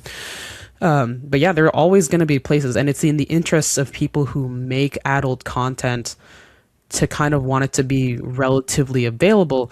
And like, even if like, I know that a lot of like adult content artists who legitimately like don't want minors on their things, like people that have like OnlyFans and stuff, they don't want to be implicated in any of this, like will keep it locked up. There's, I think kids will even want to look at the little previews that they have that don't actually have anything in it. Like kids will like do whatever they can, because as long as adults keep making it this sort of like tantalizing sort of thing out of the way without proper education or like realistic talk about it, that is always the root of the issue. Like there will be like I agree. somebody who's like, I gotta know, and then like find it. So yeah, I don't think it's ever gonna actually keep young people from looking at sexual content. Like that's always gonna be a thing. And yeah, like it's usually a profit first thing. Like it's always kind of thing about like, this is what they feed the news outlets. I think it's 100% true. And also like there was recently a thing I saw on I was looking at Sad Boys podcast where they brought up this ad that Ring Camera had for the Super Bowl, I think, where they tried to make it that like we would like we're instituting this thing where we can search every camera at once for stuff to find your lost dog. And that is the only thing we're trying to find with Search Party, the function on the Ring thing. So like in the ad, they're just like, a dog is lost every whatever, and there's like millions of lost dogs. But with our Ring Search Party thing, you can like put in a picture of your dog, and then you can activate everybody's Ring cameras to look for your dog in your neighborhood. And understandably, people are just like, why are you able to access my camera for whatever? And like, you know, they're selling it being just like, no, don't you want to find the dogs? Even though people are like, again, are you gonna try to use it to give to ICE, because I know that you have links to Palantir. Yeah. So jeez. Yeah, That was a Super Bowl ad. I heard something vaguely about that, but like, holy crap. Like their numbers are all over the place, where they're like, millions of dogs are lost and we find a dog a day. And they're like, so like, since you've started this, you've only found like 200 of the million dogs. So we're going to be finding all the dogs by 2,555. Like what? Jeez. Yeah. Yeah. That's putting that in front of the Super Bowl. I'm glad that people were kind of like very sus immediately of that ad, because it seems like the kind of thing that if you heard about this like 20 years ago, when the internet was just kind of starting up, they're like, we can use like the whole CCTV thing in the UK, like this aspect of Big Brother. I don't know. I've watched enough sci-fi movies to know that this never ends well. Yeah. And maybe I'm just too terminally addicted to like movies and video games and books, but like, I don't know, when I see a sci-fi movie tell me this thing is bad, and here's the next 90 minutes of why this thing is bad, I generally believe them. Yeah. So. It definitely does. Like, the purpose of such media is to give you something to think about. Like, you know, there's that whole, I think it was a Tumblr post about like, we're making the thing from the beloved sci-fi, don't make the Torment Nexus. And here it is, the Torment Nexus. Like, okay, great. Yeah, like it's, I think it definitely does seem like a classic American kind of media gambit. Be like, come on, lost dogs, let's go, you know. So, but it's a real ad that is out there that people's been talking about, and like it does seem like the kind of thing that you'd find in like a sci-fi story about today. Just making a note to add that to the show notes. Lost Dog Super Bowl ad. Ah. Not that I want to advertise for them, but I like to have a comprehensive list of sources. It's a topical thing for sure. Yeah. So bringing it back to Discord, though. Yes. So Discord did have a team member reach out on Reddit, and they have a very highly downvoted post where they responded to everyone's concerns. And so anyway, this is a bit of a long thing, so I'll try to cut out things where I think they're irrelevant, but this person wrote, "Hey folks, I've been on Discord since very early 2016 and actually joined the company in 2017. Safety is one of my areas, so today's announcement on our blog is something I've been pretty involved with. I've always cared about Discord's approach to privacy. so I figured I'd add some more context to today's news. I can confidently say that the vast majority of people will never see age verification. I say this because we launched age assurance in the UK and Australia in 2025, and we have some pretty good data on this now. The idea here is that we can pre-identify most adults based on what we already know, not including your messages, and that looks to get us pretty far here. No face scans, no IDs for the vast majority of adults. And if you're one of the smaller subset of folks that we can't definitively pre-identify, then still you only have to do it if you're accessing age-restricted servers or channels or changing certain settings. That's not most users, although it might be more Redditors, to be honest. Just jumping in here with my own thoughts. I'm curious what they are using to identify. Like we said, we talked about credit cards and stuff like that, but it is suspicious to me that they're not actually telling us what algorithm they're using to identify our age. It would be nice to know that. I would feel, even if it's sinister, I would feel a little bit better at least knowing how it's sinister, you know? Yeah, exactly. It is like a kind of double-edged sword with that, where if they reveal it, that would put a lot of people at ease, and probably a lot of people relax. But then you have a list of things that you could do to get around it, because it's like, okay, so they're only looking at this, this, and this, so let me have these contingencies in the way so that I can still get around it. So that's probably why they don't want to put it out. But like, yeah. I'm for more disclosing things in the face of everything, like, no matter what you do, the people that really, really want to get around it are going to try to get around it. So like, whether they're going to like try to find a data mine around it or just experiment until they find it. And then once they find it, it's going to be everywhere. Like, there will be something on Reddit somewhere that will tell you exactly what to do to not deal with it. So, like, you just gotta accept sometimes the nature of humanity and also the internet, which I feel like every generation somebody's is like, no, I'll be the one that will be the exception to the rule. But we haven't found that yet. Yeah, something you said reminded me of a line from Batman, and I'm trying to find the exact quote, but I can't. But they talk about, like, it's like an arms race of like, well, this person figured out this, so then the authorities respond with this, and then the person who's like, they're talking about gangs and bullets, so they're like, well, we buy Kevlar, they buy armor piercing rounds, I think is roughly the quote. I feel like I have heard that, yes. So it's just kind of like, it makes me think like, yeah, someone's gonna get around it, then Discord's gonna like shore up their defenses, and then someone's gonna find a way around that. Yeah. And like, I think it's, no matter what, if they disclose it or not, people are gonna find that way around anyway. Yeah. And then so just like the appearance of like calmness, just revealing like, and making us feel a little bit better, just telling us exactly what you're doing, we algorithm wise to get around, to like figure out our age would make me feel better. Yeah. But like, they're doing the same thing. They're putting on the Kevlar, and we're trying to find the armor piercing rounds to get through that Kevlar. And I do think we're going to find those armor piercing rounds. Oh, totally. A perfect example is for YouTube's ad block thing. Like, I can still use ad block for YouTube. Sorry, YouTube. But like, and there was a war going on where they're just like, we got around your ad block, but then ad block got better and then got around that. And then eventually they had to quit just because YouTube had other things to focus on. Whereas like the ad block saints are only focusing on this. It's kind of, there's another proverb, which is from I don't know if it's from somewhere, but it's about predators talking about prey, where it's just like, you have to get lucky every time. We only have to get lucky once. And it's not quite one-to-one here, but like when somebody's focus is just this, it's tough to get around that. And I can also get why they wouldn't just like succumb to that truth of things, because like, it also makes you look like a fool on the grand stage of like tech developers and everything. It's just like, oh, they just laid down and let it happen.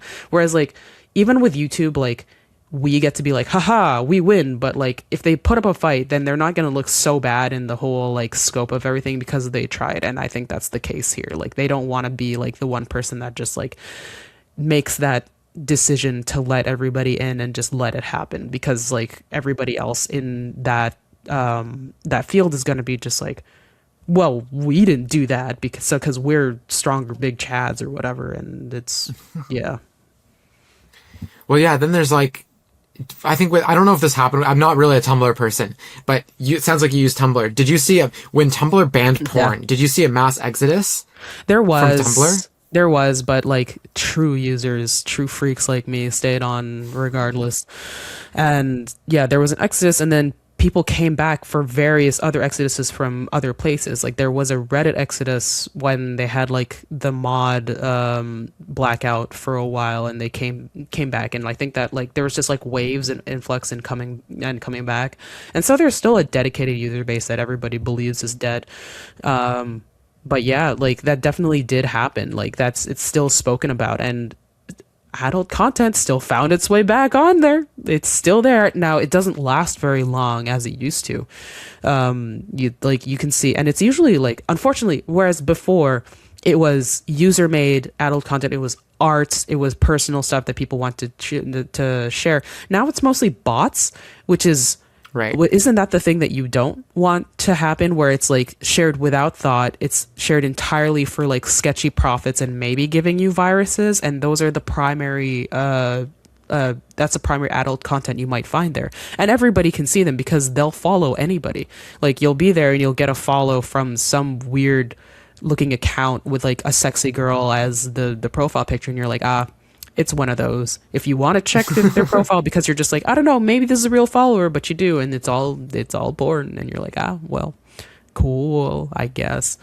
But yeah, like getting rid of adult content does, or like severely reducing it, does reduce a user base quite a bit, and depending on the user base and the service that you have, can like nearly kill a platform. Now Tumblr's not dead, but it is forever changed, and like it's passed between many different owners over the past like decade or so that it's been dealing with all these issues.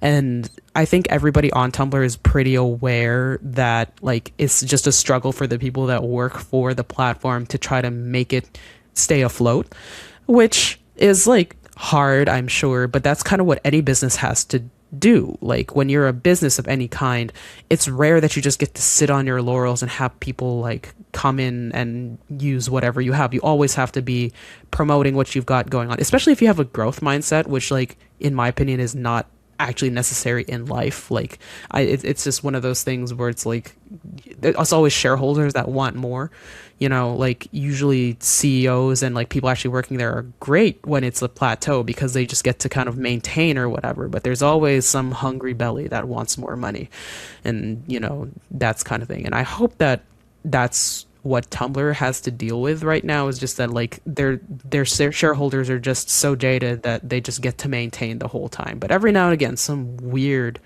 feature pops out and you're like, the shareholders were hungry, and we ignore it and it goes away, and then yeah, whatever, and then they end up changing something superficial about the site, and we're like, this sucks but it's fine. And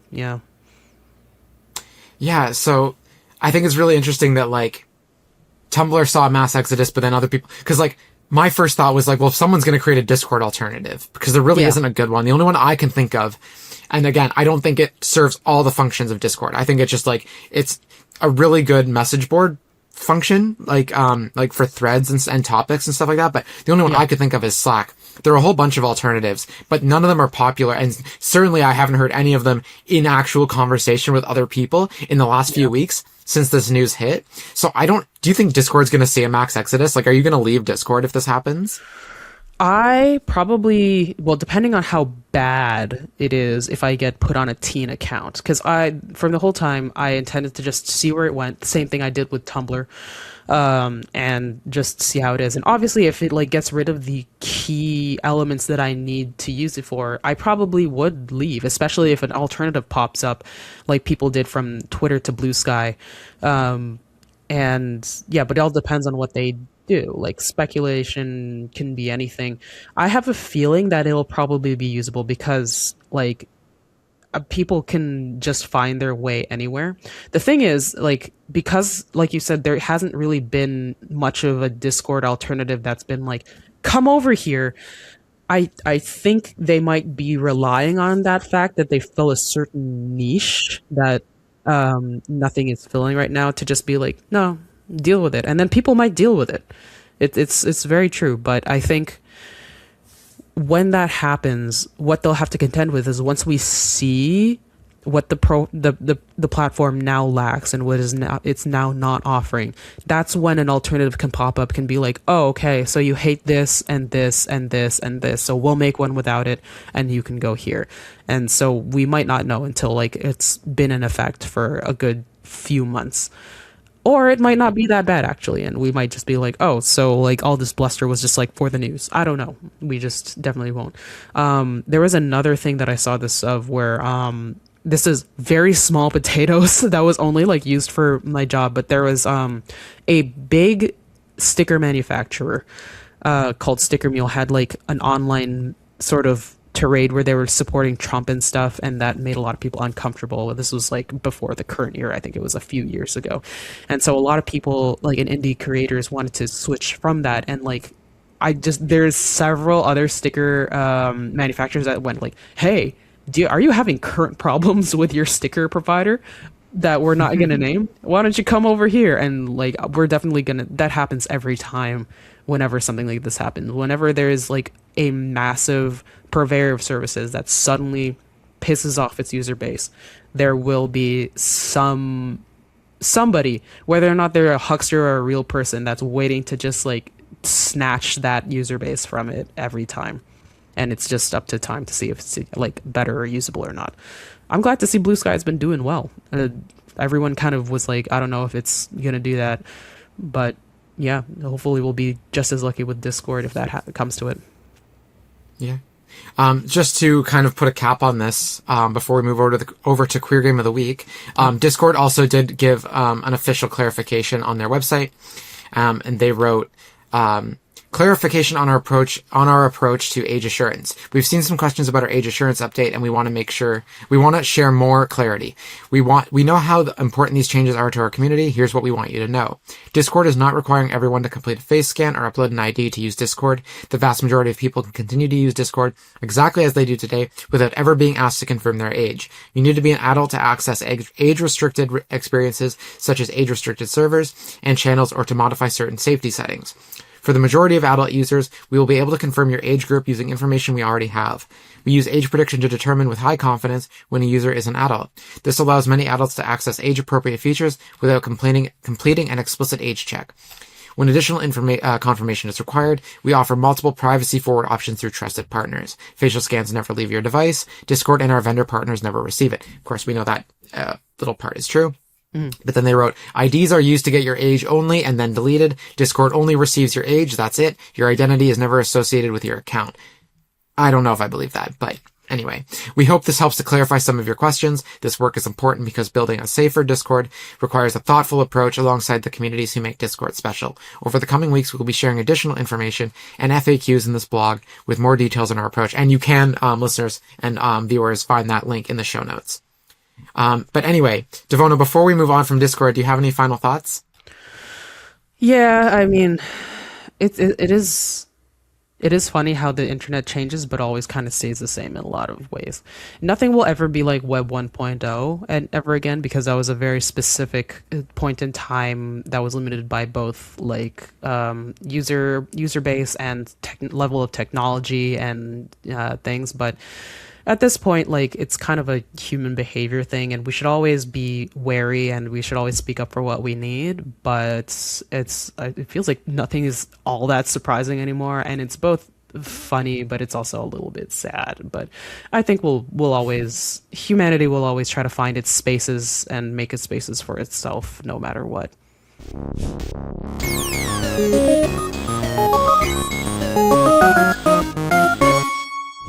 I like that. All right, so you said you brought a Queer Game of the Week? Yeah, so in my big old bag of video games that I always have, that I'm always trying to get through on my Twitch, shout out helldevo.twitch.com, I forget if that's the thing, but this is actually something I haven't streamed, and it's probably for good reason, because it is a big meaty game. It can be meaty, or it can be small if you want, but it's Monster Prom, and Monster Prom is it's an interesting little thing because it's a visual novel dating sim type thing that you can. Originally, I found it because one of my friends have it, and you can play like cooperatively, or you can be competitively if you feel like it. But yeah, you could play four people. Competitively. Yeah, you could play four people to this visual novel dating sim if you want. And then like you could try to, I think it's competitively, like if two people want to seduce the same character, then you have to try your best to do it. But like, mostly like as friends we work together. Hi, Olive. Oh, yeah, I don't know if the filter's going to get it, but my dog is barking at something. I don't know. If I move, you might be able to see her. Cutie pie, hi. Aw. I love her. My dirty sink as well in the background. Sorry, you were talking about Monster Prom. Yeah, but you could also play it on your own, and usually there are like something 6 different gendered characters that you can try to romance, and like any proper game with romance, I think they're all like pansexual, so like whatever you want to do, they'll be able to, like you can go after whoever you want.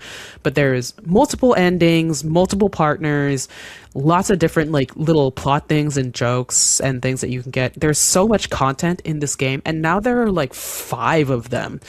And that is like, I guess that speaks to how like how you can make a visual novel without as much effort as like a combat simulator of some kind.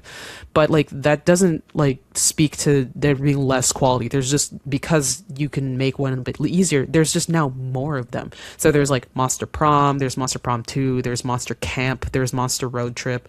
And basically the premise of the thing is like you get to pick one of their 4 like pre-made monster characters that you can use, and then assign your own pronouns to them and your own name, and then you go out in whatever setting and you find all the characters that are able to be romanced, and your goal is to romance one of them by the end. But you might get diverted because there's some other plot thing that pops up through chance, or you doing something that you're like, oh, I actually want to see what this is, and that may or may not result in a romance, but definitely it's going to be something interesting. But yeah, it's very queer in general. Like there are themes discussing of like gender and like coming to terms. Well, I don't think there's any coming to terms with sexuality because everybody's assumed pansexual by default for this, but definitely in the first one, gender was a thing. Funny enough, the character that was a transgender allegory is named Zoe, and Nice. yeah, you originally find her in like kind of a sub story in a different character's thing, and then you get to unlock her, and when you meet her at first, she's not a her, and later on you meet her and think she's like, yeah, I've decided to change some things, and then you find her story and get to know her, and she unfortunately has to go through like a few microaggressions where she's obviously annoyed and stuff, but then comes on the other side about like the lesson is don't do that and treat people well, kind of thing. So, and I haven't played the rest of the games just because this one took me like, I played it in the pandemic and got every single ending because that was the pandemic times, and if you play this game you'll know how insane that is. And I loved it so much, and I would love to play the next one, but I have trepidation of being like, will I ever have that amount of time and focus to do this again? I don't know, but I should just go into it and just play it to play it because it's just a game that's fun. It's not that serious, but I definitely recommend if you love dating sims, comedy games, tongue-in-cheek humor like that, and just like cute endings and cool horror-esque art. It's not full horror art, it's mostly cute horror, but the characters are like a zombie and like an eldritch horror and a demon and a gorgon and that kind of thing. And yeah, so Monster Prom, I spent way too many hours in it. Just for listeners, in case, like me, well, I've heard of Monster Prom because I covered, I think, the 4th game last year on the podcast, at least a little bit. But just the quick Steam summary, just in case. You have 3 weeks to get a date for Monster Prom. Like a high school prom. You go through absurd and funny situations, raise your stats, and seduce one of your classmates. The stuff that Vona talked about, but, just to give some context as well. But, what do you love most about, Monster Prom? Why did you pick this game this week? I think the thing I love the most about it is the depth that you get to explore every character, because I love lore. It's just a thing that gets me. Like any game that I play, I love to explore it in whatever way you allow me to. So the thing that sticks out for me in my mind right now, even though this was literally like 6 years ago that I played it, they have different character archetypes, because I think at this point definitely they're doing like stereotypes a little bit for like personalities. Like there's the hot-headed one, and then there's the cool beauty and all that kind of thing. There's the hot-headed one. I think his name is Damien. He is also like a demon person, just like my avatar right now, my true avatar right now. But like he's generally just like, I want to fight. I am a demon of hell and all this stuff. And then there's this arc that he goes through, this is a little bit spoilers. So like, if you want to just go through it yourself and not do it, I'm just going to talk about it a little bit. But where he talks about getting into drag racing, and like at first you're like, okay, you mean he's talking about cars, but then he talks about like, yeah, I'm gonna watch this show called RuPaul's Drag Race to learn all these things, and then you're like, okay. Or I think like because it's a monster thing, I think it was like Boo Paul, so it's a ghost, and you're just like, I see where we're going, and then he does, and he's just like, I've learned a lot of things. I didn't know that drag was about this. And then he ends up like coming to terms with his own femininity and being like, you know what, I like the idea of like doing hair and makeup, despite that being this kind of like slightly hyper masculine, like really, really aggro character. He's like, you know what? I've learned a lot, and I do love this side of me. And I'm like, that's really cute. I love them bringing that kind of character development. And he's still like a male man character, but like that, I love that kind of thing where it's like, this gender stuff is whatever you make of it. You kind of like, you can learn new things. You're not like ruining your character if you have new facets to it. In fact, it's actually like interesting, and I think every character has something like that where it departs from their stereotype a little bit to like have some depth to it. And like yeah, it's that, and there's like the transgender character that I didn't expect, and yeah, it was just like there's a lot of cool little goodies for cool queers like you and I. Awesome. That's really, really wholesome and really, really nice. Thank you for sharing that. I just want to go back to the fact that you said, sorry, the pandemic was 6 years ago? Yep. Yeah. Right. Yeah. Okay. Sure. I'm going to sit with that for the rest of the month. It sure was. All right. Well, thank you so much for joining me this week. If people want to follow you on social media, where can they find you? Oh yeah, it was a joy as always. Primarily you can find me on Twitch at twitch.tv/Helldevo, which is spelled HELDEVO on there because I couldn't get the two L's that time.